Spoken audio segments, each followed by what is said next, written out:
saya akan menjelaskan tentang kognitif behavioral terapi untuk meningkatkan motivasi belajar siswa. Apa itu motivasi belajar? Motivasi belajar adalah dorongan internal atau eksternal yang mendorong siswa untuk mencapai tujuan pembelajaran. Mengapa motivasi belajar itu penting? Karena membantu siswa mengatasi hambatan belajar, memperkuat kemampuan untuk mencapai potensi maksimal dalam bidang akademik. Mengenal behavioral therapy atau CBT. Apa itu CBT? CBT adalah pendekatan terapi yang berfokus pada hubungan antara pikiran, perasaan, dan perilaku, bertujuan untuk mengidentifikasi dan mengubah pola pikir negatif yang menghambat kemajuan seseorang. Mengapa CBT dapat digunakan untuk meningkatkan motivasi? Karena CBT membantu siswa memahami dan mengubah pola pikir negatif yang dapat menghambat motivasi belajar. Melalui CBT, siswa dapat mengembangkan secara berpikir positif yang mendukung upaya dan hasil belajar. Prinsip dasar CBT dalam pendidikan yaitu ada 4. Yang pertama, mengidentifikasi pikiran negatif, yaitu menyadari pikiran-pikiran seperti saya tidak bisa melakukannya atau saya selalu gagal dalam ujian. Yang kedua yaitu mengubah pola pikir negatif, yaitu menggantikan pikiran negatif dengan pikiran yang lebih realistis dan positif.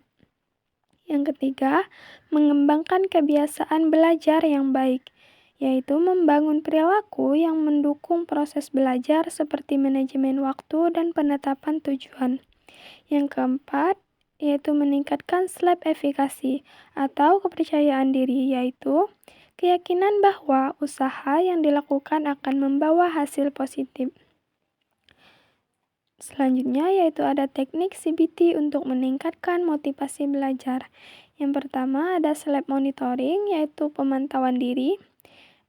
Self monitoring ini mengajarkan siswa untuk mencatat perasaan, pikiran, dan perilaku mereka terkait belajar. Membantu siswa menyadari pemicu pikiran negatif dan menggantinya dengan pikiran positif. Yang kedua yaitu cognitive restructuring. Cognitive restructuring ini yaitu mengidentifikasi dan menetapkan pikiran negatif kemudian menggantinya dengan pemikiran yang lebih positif dan mendukung. Yang ketiga yaitu goal setting, membimbing siswa dalam menetapkan tujuan belajar yang spesifik, terukur, dapat dicapai, realistis, dan terbatas waktu.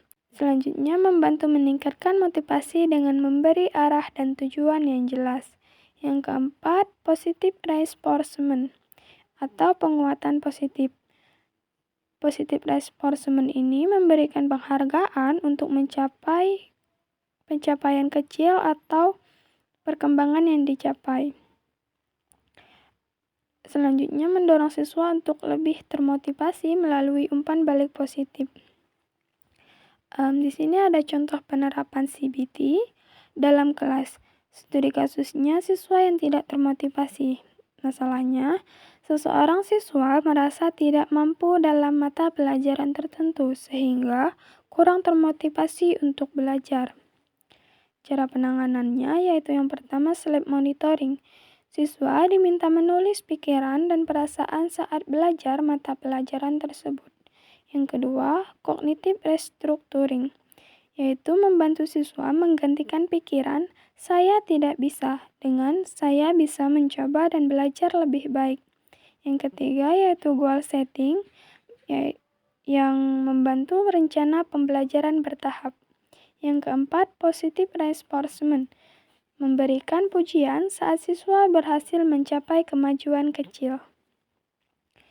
Selanjutnya ada manfaat penerapan CBT dalam motivasi belajar. Apa saja manfaatnya? Yang pertama yaitu peningkatan self-efficacy, yaitu siswa lebih percaya diri menghadapi tantangan belajar. Yang kedua, pengurangan pikiran negatif. Siswa lebih fokus pada tujuan belajar tanpa terganggu oleh keraguan. Yang Ketiga, peningkatan keterlibatan siswa dalam belajar.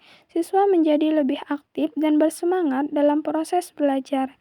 Yang keempat, perubahan sikap dan perilaku yang positif.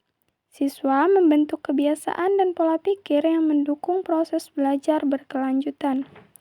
Sekian, itu saja yang dapat saya sampaikan mengenai CBT untuk meningkatkan motivasi belajar siswa. Terima kasih.